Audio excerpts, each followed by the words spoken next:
Great game versus Bethune-Cookman.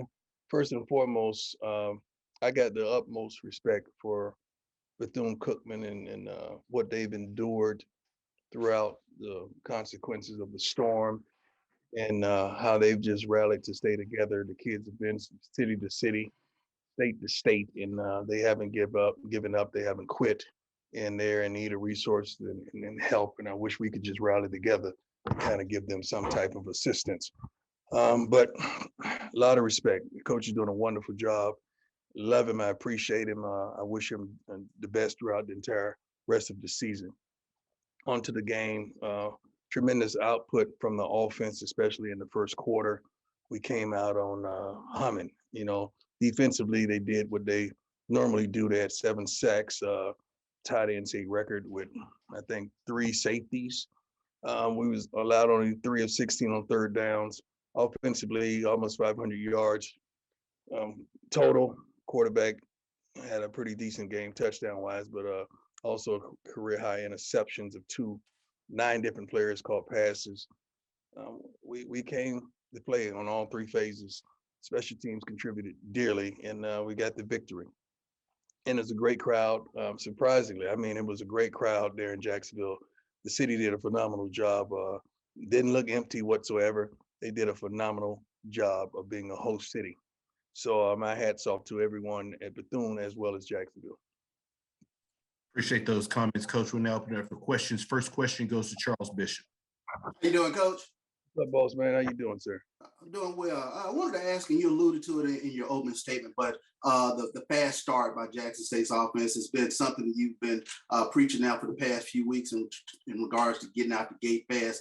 How gratifying was it to see this offense to look like it did opening week? It was good. We changed some things. By the way we practiced, by the way we attack practiced, ones versus twos, two versus ones, giving the scout team a break a little bit so we could get some more competition. We did some phenomenal things in that regard. And we came out a little earlier than we normally come out so the guys could get acclimated to the atmosphere, acclimated to the climate. And they showed up. We've been preaching fast start for the last couple of weeks, and they showed up. They got it done. Sure thing. Thus far, Campbell out of conference game. They've started off 2-0 in the Big South. But what has been your overview of this Campbell team coming into Jackson this weekend? First and foremost, Coach Mentor, fellow former NFL player, doing a phenomenal job with this program. I think he's been there approximately 10 years or more, but he's been in the coaching for quite some time. I mean, he was a tough, gritty, hard-nosed player that took no junk, and that's the way his team takes the field. They're gritty, tough, hard-nosed. They're very disciplined, very strategic.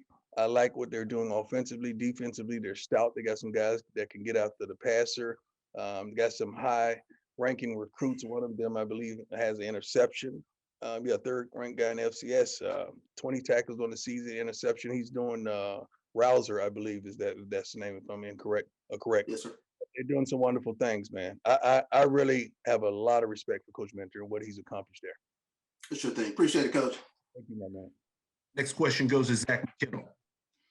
How you doing, Coach? How you doing, sir?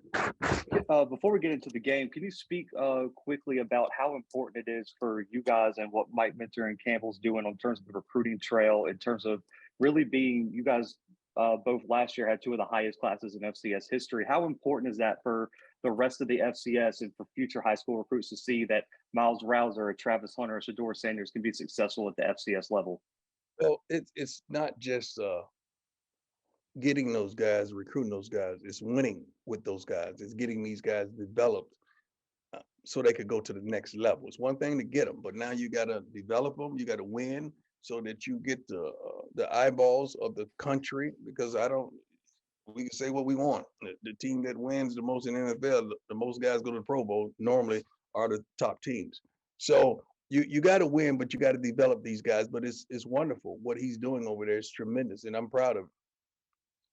And then the second question comes, Campbell statistically has the biggest offensive line at the FCS level. Could you speak to some of the challenges that presents for you guys and what you've seen on film about that offensive line and what you guys have to do to slow down that rushing attack?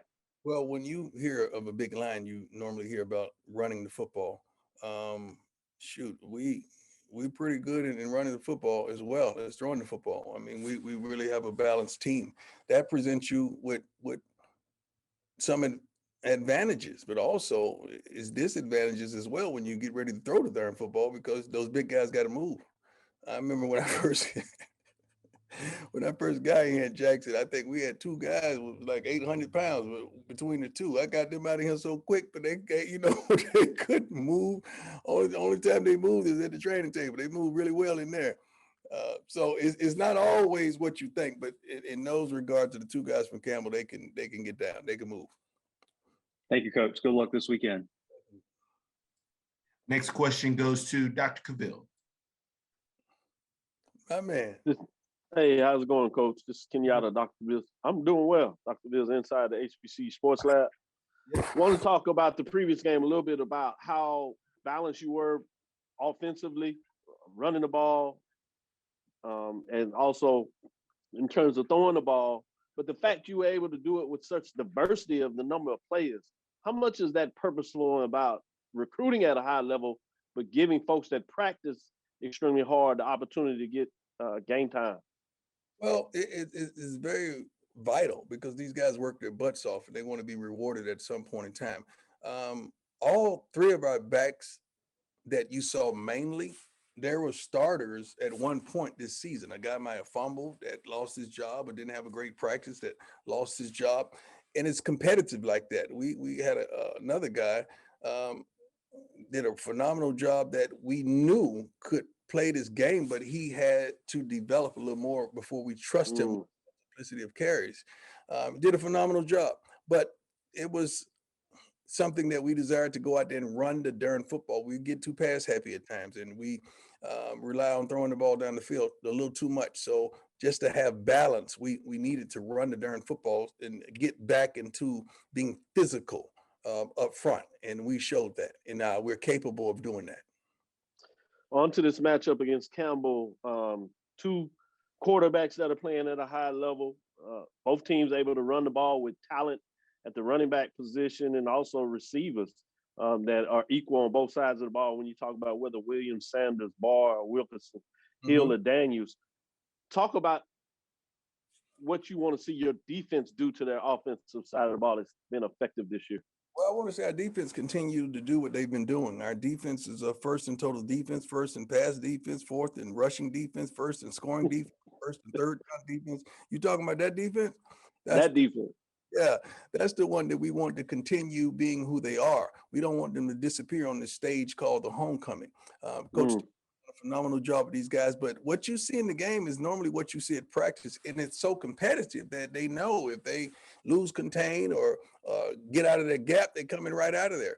And you got to understand, we're playing without a couple guys that started even in the first game. We're still without them. We got a big plus with Shiloh coming back. He gives us the energy and the passion that we want.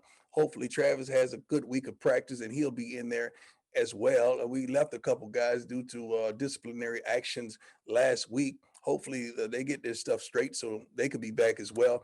And we could go out there and do what we normally do. Practice, play at a high level and compete and force turnovers. Thank you, Coach Brown. Look forward to the matchup this week. Good luck. Thank you, my man. Next question goes to Wilton Jackson. Hey, Coach, how you doing? How you doing, sir? Doing good. I have a question for you. The last couple of weeks, you talked about being another opponent's homecoming. Now it's your homecoming. How do you feel about that? It's great. I believe this was comprised by Coach Mentor and Ashley. I think they call one another, our AD, Ashley Robinson, and we wanted to afford them an opportunity. This is a huge crowd. I don't know if they've ever played in front of a crowd like this, but Coach Mentor deserves it. I mean, he deserves the opportunity. We didn't pick him just because we thought we could beat them. We didn't pick them because we needed attendance as well. We're going to get 60,000 at the game, and it'd probably be another 15 in the parking lot. So it wasn't that approach that some other schools may have those approaches. We don't function like that, but we know how other schools function. But this is a tremendous opportunity for both teams. We're playing against an opponent that can come in here and win. It's not an opponent that can come in here and lay down. They're not going to do that. They're not taught that way. They're not built that way. They're not coached that way. So this should be a great contest, and I look forward to it. Absolutely. And one other follow-up. You talked about it in your opening comments in regards to having the quick start on offense. How do you duplicate that success against a good, solid Campbell team this week? Practice.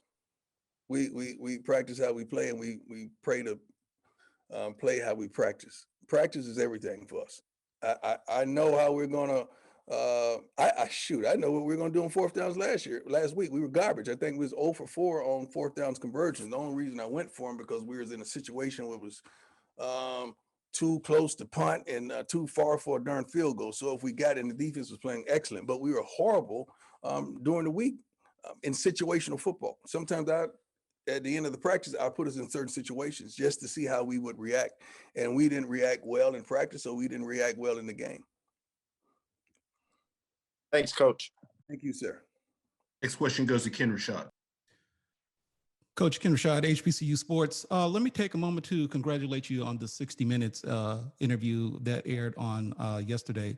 But I do want to ask you, during that segment, you indicated, and you said frequently in the past, that you were never recruited by an HBCU coming out of high school. Right. However, an interview that was conducted by Rob Calloway last year with Hall of Fame head coach Rudy Hubbard at FAMU, Coach Hubbard described in quite a bit of detail of the steps that he took to recruit you to FAMU, in which he indicated that he didn't necessarily have the budget to bring you there, but you indicated to him that once you made your visit to Florida State, that you would indeed take a moment to go by the campus. Do you recall that experience? Not whatsoever. I don't want to, let me be careful with this, because Coach Hubbard is a hero to me in the coaching carousel or circuit or pedestal. I don't know what word to put in there. So I want to be very careful with my words. I don't recall that. It may have happened, but I don't recall it. I really don't. And you got to, that's hard for me to understand, because you got to understand I got drafted in baseball as well by the Kansas City Royals. So for someone to take a shot at me, that was going to be a tough one. You know, that was really going to be a tough one. So I don't recall that. I apologize. I don't recall it. Thank you, sir. Thank you. Last question goes to Stephen Gaither. Coach Rom, how you doing? Stephen Gaither, HBCU Game Day. How you doing, my man? Doing well, doing well. Yeah, we talked about, Campbell and the talent that they have, but they have a lot of talent on that defensive line as well. They really can get after the quarterback. You guys have been, I know Coach Sims talked about how your offensive line has improved over the year. What challenges are you seeing from that defensive line, and how are you looking to see how your guys are measuring up against some of the best out there in the FCS? Well, they can play. They can play the game. I told you, I said before, they mirror their head coach. He was tough and tenacious, and their defensive line is tough and tenacious. They play gaps well. They can get after the quarterback well. And the secondary is sound. So it's a great matchup. I mean, we feel like we have answers, but it's going to be a great matchup. It's not like we're going to go out there and just roll out and put our uniforms on the field and they're going to lay down. They're not going to do that. So we got to go out there and really be who we're supposed to be and perform. Turnovers are going to play an important role, and I feel like special teams are going to play an important role. And fatigue. You're going to see who has depth. You're going to see who doesn't. And fatigue is going to play a role as well. And we haven't had that problem all year. Usually the team that's losing is always tired. And that's ironic how that happens. But fatigue is going to play a major role. And we pray to God that we're the ones in shape. Appreciate it, Coach. Thank you, sir. Coach, as always, we appreciate your time. We look forward to speak to you again next week. Thank you, and God bless you all. Have a great day. Thank you.